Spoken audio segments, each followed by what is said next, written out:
শুক্রবার 2 রাকাত, একটা 25-এ মসজিদে ঢুকে, একটা 37-এ বাইরে। ঢাকায় কত বড় ঢাকা! একটা 25-এ ঢুকে, একটা 37-এ। এই 10 মিনিটের মধ্যে, 20 মিনিটের মধ্যে গড়ির দিকে চাইছে মনে 50 বার। কারণ এই যে গুড়া কিরমি কামরা, গুড়া কিরমি কামরা, ইবলিসে কামরা। ইবলিসে তো মসজিদের বাইরের থেকে ডাক দেয়, এতক্ষণ বসে রয়েছে মসজিদে, কি করো, তাড়াতাড়ি বাইরে হবে না।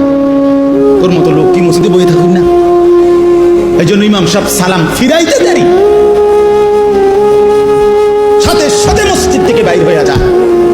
হায় মুসলমান, পরবর্তী 4 রাকাত সুন্নতে মুআক্কাদা নামাজ ইমাম সাহেবের আব্বার সম্পত্তি দেখা শুধু ইমাম সাহেবে পড়ে, সামনের কাতারে মুসল্লিরা পড়ে, আর আপনাদের জন্য এই নামাজের হুকুম নাই, এই জন্য আপনারা বের হয়ে যান নাকি? এটাই শরীয়ত? কথা বলেন না কেন? এটাই দিন? তাহলে এই 2 রাকাত নামাজ পড়া, শুধুমাত্র শুক্রবারে জুমার নামাজ, শুধুমাত্র 2 রাকাত নামাজ, এইটুকুই মনে রাখবেন। আমি নিজে কিতাবে পড়ছি, কোন বান্দার একটি আমল কবুল হলো কিনা এটার প্রমাণ হলো ওই বান্দাকে আল্লাহ তাআলা এটা কবুল করিলে দ্বিতীয়বার পরের আমল পুনরায় তাকে ওই আমল করার তৌফিক দেয়।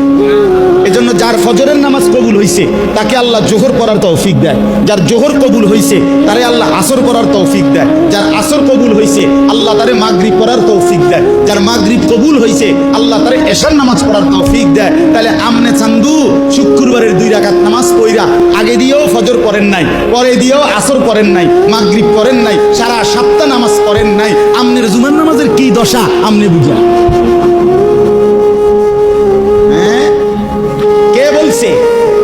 এই যুবক ছেলেরা, তোমরা যারা শুধু জুমার নামাজ পড়ো, অথবা মাঝ বয়সী যারা, আপনারা যারা শুধু শুক্রবারের 2 রাকাত নামাজ পড়েন, এটা আপনাদেরকে কে শিখাইছে বলেন?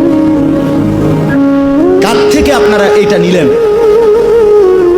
বলেন? কোন আলেমে দ্বীন কোনদিন আপনাদেরকে বলছে যে এক মুসলমানের জন্য নামাজ শুধু শুক্রবারে? কথা বলেন না কেন? তাহলে এটা আপনারা কোত্থেকে নিলেন? কিভাবে নিলেন আপনারা? মসজিদগুলো দোতলা হয়, শুক্রবারে জায়গা হয়। মসজিদ ভাঙ্গা নতুন মসজিদ হয়, জুমার নামাজের জায়গা হয়।